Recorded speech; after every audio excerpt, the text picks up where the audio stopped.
Okay, Assalamualaikum warahmatullahi wabarakatuh. Salam sejahtera. Nama saya Ahmad Khairul Amir bin Kamaluddin, pelajar Bachelor Pendidikan, Bimbingan dan Kaunseling Universiti Putra Malaysia. Jadi pada hari ini saya akan membentangkan tentang subjek pengalaman awal di sekolah, di mana subjek ini telah saya lakukan pada semester yang lepas, iaitu di Sekolah Menengah Kebangsaan Agama Al-Mashhur Lelaki. Jadi mari sama-sama untuk kita lihat sedikit pembentangan daripada saya pada hari ini. Apa pemerhatian yang telah saya lakukan. Mari kita teruskan. Alright, baiklah. Okay, subjek ini di bawah penyeliaan Lieutenant Colonel Osman bin Jailani, dan subjek ini telah pun dilakukan pemerhatian oleh saya di SMKA Al-Mashhur Lelaki. Okay, ini adalah Sekolah Menengah Kebangsaan Agama Al-Mashhur Lelaki, di mana sekolah ini sekolah yang saya juga pernah bersekolah di sini semasa tingkatan 6 sebelum saya memasuki Universiti Putra Malaysia. Alright. Okay. Untuk seterusnya kita akan pergi kepada sejarah sekolah. Okay. Sejarah sekolah ini telah ditubuhkan sebelum lagi kemerdekaan di tanah Melayu. Okay. Sekolah ini ditubuhkan atas dasar untuk membantu dan untuk mengelakkan daripada masyarakat ketika itu, terutamanya di golongan-golongan muda di tanah Melayu ketika itu, daripada sesat dan tidak mendapat ilmu agama. Jadi atas inisiatif Mubalik Mubarik ataupun orang-orang yang menyampaikan agama ini, sebagai contoh ketika itu Syekh Al-Hadi merupakan salah seorang pengasas kepada sekolah Al-Mashhur. Nama awal sekolah SMKA Al-Mashhur Lelaki adalah Madrasah Al-Mashhur. Namun sebelum Al-Mashhur terletak di Jalan Air Hitam sekarang, sekolah ini telah pun berpindah daripada satu tempat ke satu tempat. Ketika dulu dimulakan di Lebuh Tek Sun dan juga Kampung Jawa. Bermula di Kampung Jawa, kemudian berubah ke Lebuh Tek Sun. Lebuh Tek Sun merupakan tempat sekarang Komtar Pulau Pinang, Komplek Tun Abdul Razak. Baiklah, pada tahun 1998 sekolah ini telah pun diambil alih oleh Kementerian Pelajaran Malaysia, telah dijadikan SMKA Al-Mashhur Lelaki. Namun ada sejarah sebelum itu, ketika penjajahan Jepun, SMKA Al-Mashhur Lelaki terpaksa ditutup kerana berlakunya penjajahan. Dan selepas daripada penjajahan itu pada 1997, Tuanku sendiri, Tuanku Abdul Rahman, melihat di gambar pernah melawat Madrasah Al-Mashhur ini ketika di Komtar itu sendiri. Baiklah, selepas pengambil alihan oleh Kementerian Pelajaran Malaysia tahun 1978 itu, sekolah ini telah dipecahkan pada dua. Baiklah, SMKA Al-Mashhur Lelaki dan juga SMKA Al-Mashhur Perempuan. Baik. Okey, sekolah ini telah pun dipecahkan kepada dua, iaitu SMKA Al-Mashhur Lelaki dan juga Al-Mashhur Perempuan. Namun disebabkan sekolah ini mempunyai pemegang amanah pada Syekh Al-Abdul Hadi, dia adalah satu lembaga amanah. Okay. Mereka tidak bersetuju dengan tindakan terhadap pembubaran silibus asal sekolah Madrasah Al-Mashhur itu sendiri. Sebabkan bila diambil alih oleh kerajaan, jadi SMKA keduanya perlu ikut aliran daripada sekolah kerajaan.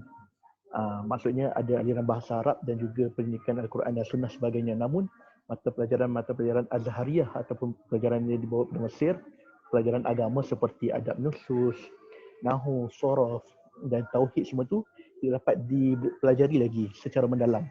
Disebabkan itu, atas inisiatif lembaga pemegang amanah Madrasah Al-Mashhur, sekolah ini telah dipecahkan pada 3. Baik, pada tahun 2002, sekolah madrasah SMA, Sekolah Menengah Agama Ma'had Al-Mashhur Al-Islami, telah pun didirikan di balik pulau.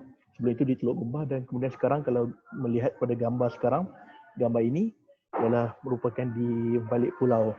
Jadi secara keseluruhannya, sejarah sekolah ini Al-Mashhur apabila telah berpecah, telah pun diambil alih oleh kerajaan, Al-Mashhur telah menjadi 3 sekolah utama di bawah penubuhan yang sama. Alright. SMKA Al-Mashhur Lelaki, SMKA Al-Mashhur Perempuan dan juga Ma'had Al-Mashhur Al-Islami. Dan untuk pengetahuan, Al-Masyhur juga telah mencapai 100 tahun. Al-Masyhur pada tahun 2016 telah mencapai 100 tahun Al-Masyhur. Begitulah sedikit sebanyak tentang sejarah sekolah SMKA Al-Masyhur lelaki dan juga SMKA Al-Masyhur perempuan dan juga SMA Mahat Al-Masyhur Islami. Mereka adalah satu nama Al-Masyhur, tetapi SMKA Al-Masyhur lelaki adalah salah satu daripada penubuhannya asalnya. Baiklah, mari kita bercerita tentang SMKA Al-Masyhur lelaki. Alright, terus kepada misi sekolah. Misi sekolah ialah untuk memberikan pendidikan yang berkualiti bagi melahirkan model insan ulul albab yang sanggup menghadapi cabaran melalui pendekatan bersepadu berlandaskan falsafah pendidikan kebangsaan. Alright, dalam misi ini dia ada beberapa perkara. Yang pertama ialah memperkasakan bahasa Inggeris sebagai dakwah dan juga bahasa Arab sebagai bahasa tambahan nilai dalam kalangan, sebab penubuhan Al-Masyhur adalah sebuah sekolah agama yang pertama, antara yang pertama di tanah Melayu. Jadi ini adalah satu titik ataupun satu misi dalam pendidikan Al-Masyhur untuk menjadikan bahasa Inggeris dan juga bahasa Arab sebagai bahasa utama. Dan ia juga adalah untuk menjadikan salah satu ciri eksklusif yang ada di sekolah, di mana mereka dalam sekolah sendiri pun mereka digalakkan untuk menggunakan button bash, speak me in English. Right? Kebanyakan mereka cuba untuk bercakap bahasa Inggeris. Lebih peratus penggunaannya adalah 30% bahasa Inggeris, 70% bahasa Melayu, dan pada kelas bahasa Arab digunakan sepenuhnya bahasa Arab.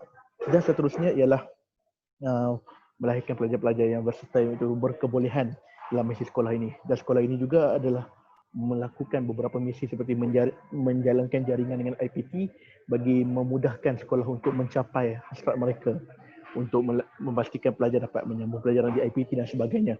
Right? Seterusnya, kepada visi sekolah, Sekolah Menengah Kebangsaan Agama Masyhur Lelaki akan berusaha menjadi sebuah sekolah berprestasi tinggi SBT di Malaysia menjelang 2020. Ini pada tahun inilah. Baiklah. Next, ini adalah persekitaran sekolah. Sekolah ini terletak di Jalan Air Hitam, Pulau Pinang, di mana ianya berdekatan dengan masjid negeri. Maksudnya kalau masjid negeri itu dia dekat je dengan masjid negeri. Dan sekolah ini dia sebenarnya tapak sekolah Masyhur Lelaki ni adalah satu sekolah yang lain. Okey. Dia ada dua tapak. Tapak asalnya sekarang di asrama dan ada depannya dulu sekolah yang lama. Sekolah lama yang ditinggalkan. Kemudian sekolah itu telah pun diberikan kepada Al-Masyhur Lelaki, dan sekolah Al-Masyhur Lelaki dia menjadi dua bangunan tapi dipisahkan oleh satu jalan. Kalau boleh lihat, ini adalah satu jalan yang dipisahkan.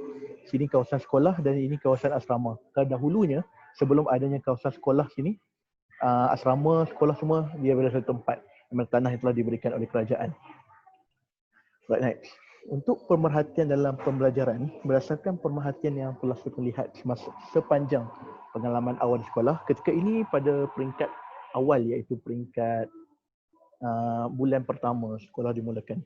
Apa yang saya dapat lihat di segi proses pengajaran dan pembelajaran berlaku dengan baik, guru masuk dan sebagainya, tidak ada masalah, tidak ada pelajar yang keluar kelas, ponting kelas dan sebagainya berdasarkan pemerhatian saya.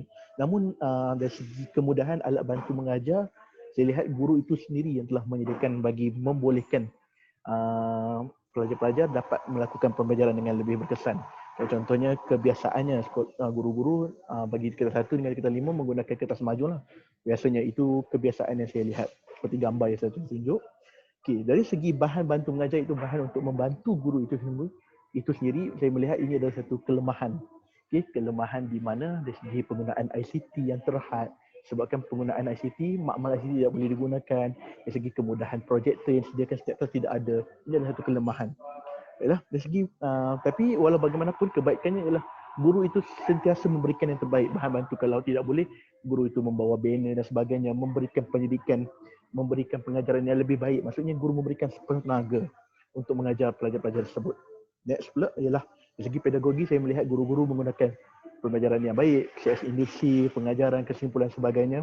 Sebab saya juga melihat guru yang melakukan pengajaran, saya melihat ia berlaku dengan sangat baik. Dari segi pengamalan kebat ataupun kemahiran berasaskan tinggi, bagi saya di semua kelas, even daripada tingkatan 1, walaupun daripada tingkatan 1 hingga tingkatan 6, mereka menggunakan mengaplikasikan kebat seperti peletakan meja, hias kelas, ada jenis macam tahap-tahap, ada penggunaan jadual, semuanya ada. Namun kelemahan yang berlaku ialah bagaimana pengaplikasian itu tidak dapat dilakukan sepenuhnya. Sebabkan guru ada yang tidak sepenuhnya mahir dalam penggunaan, dan ada juga yang guru terkejar subjek menggunakan cara lama untuk melakukan pengajaran sehingga tidak mampu untuk mengaplikasikan kemahiran berfikir aras tinggi. Dan seterusnya bila saya lihat dalam perkara ini, kesediaan saya sebagai guru yang bakal menjadi guru adalah saya perlu untuk mendalami keseluruhan, mendalami ilmu-ilmu terkini, terutamanya tentang kemahiran berfikir aras tinggi bagi memudahkan segala proses pembelajaran dapat dilakukan dengan baik dan memenuhi keperluan Kementerian Pelajaran Malaysia. Itu dari segi pemerhatian pelajaran. Seterusnya, dari segi refleksi budaya sekolah, di SMKA Al-Masyhur Lelaki ada satu budaya yang baik. Saya kira budaya ini pun dilakukan di sekolah lain seperti mengaji Quran pada waktu pagi akan dilakukan dan dikawal oleh tingkatan 6 sebagai usrah ataupun naqib, iaitu mereka ni ketua untuk membantu hal-hal kerohanian. Pada hari Jumaat mereka akan melakukan, lihat di belah gambar kiri, mereka akan melakukan bacaan Al-Kahfi dan juga bacaan Al-Yasin, tapi diselang-selikan mengikut minggu. Katakan minggu pertama Al-Kahfi, minggu ke depan Yasin. Dan seterusnya bila ada Kahfi sebab bacaannya ringkas, 10 ayat pertama dengan 10 ayat terakhir, maka ada tazkirah yang disampaikan oleh guru agama. Alright. Baiklah, dari segi bila saya melihat ini, kelemahan yang berlaku ialah sayangnya perkara ini telah dilakukan baik namun disebabkan ada kelemahan dari segi kerjasama.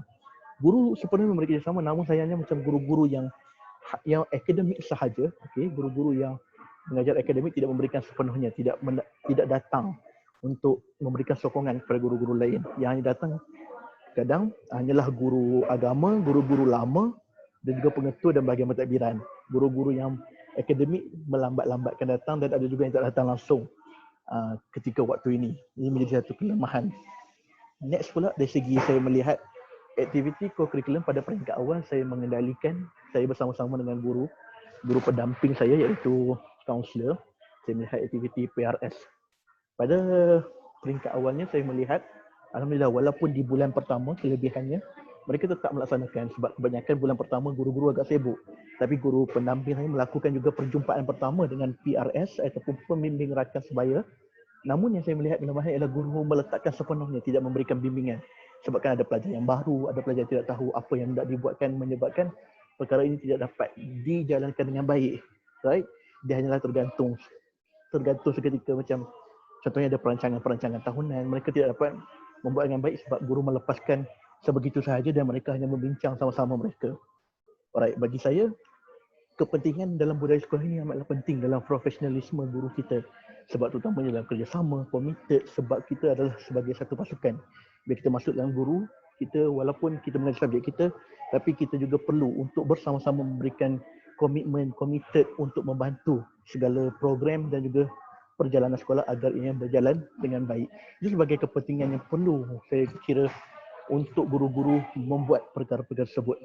Baik, cadangan lain adalah saya meletakkan sebagai contoh, pihak pentadbiran mungkin boleh bersifat lebih tegas, memberikan nasihat yang lebih baik kepada guru-guru yang terkadang-kala mungkin terleka untuk memberikan kerjasama sebab untuk mengawal, terutama sekolah ini pelajar lelaki sahaja, kadang-kadang ada yang mengawal guru-guru perempuan. Jadi dianya akan menjadikan ada masalah. Utamanya guru-guru akademik sama-sama membantu ketika waktu hari Jumaat itu untuk memberikan kerjasama terhadap pembelajaran di sekolah dan juga budaya-budaya yang ada ini. Alright. Secara rumusannya, pemerhatian yang saya lihat di sekolah ini, alhamdulillah prosesnya baik, namun dari segi pelaksanaan pengajaran dan pembelajaran dan pengamalan budaya itu masih lagi perlu diperbaiki. Dari segi budaya guru-guru, dari segi contohnya macam ada satu ketika saya melihat ada jadual, guru ini ada jadual satu masa tapi dia membiarkan pelajar di kelas dan melepak di kantin bersama guru-guru yang lain. Ini adalah satu contoh yang tidak baik. Sebab ia tidak berlaku satu integriti terhadap perguruan. Secara yang rumusannya lain, dari segi budaya, pembayaran, semuanya telah memenuhi dan hanya perlu ditambah baik dan kemudahan-kemudahan sedia ada untuk memberikan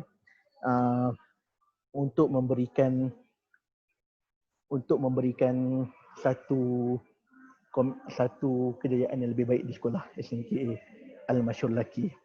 Itu sahaja daripada saya, Ahmad Khairul Amir bin Kamaludin, pada hari ini untuk pembentangan pengalaman awal di sekolah SMKA Al-Masyhur Lelaki. Harapan saya moga dengan pengalaman saya memerhati keluarga pemerhati menjadi satu nilai tambah pada diri saya dan juga pengajaran untuk saya buat lebih baik apabila saya sudah dihantar menjadi guru satu ketika nanti, insya-Allah. Sekian. Terima kasih daripada saya, Ahmad Khairul Amin bin Kamaluddin, nombor matrik 197685, Bachelor Pendidikan Bimbingan dan Kaunseling Universiti Putra Malaysia. Sekian, terima kasih. Assalamualaikum warahmatullahi wabarakatuh.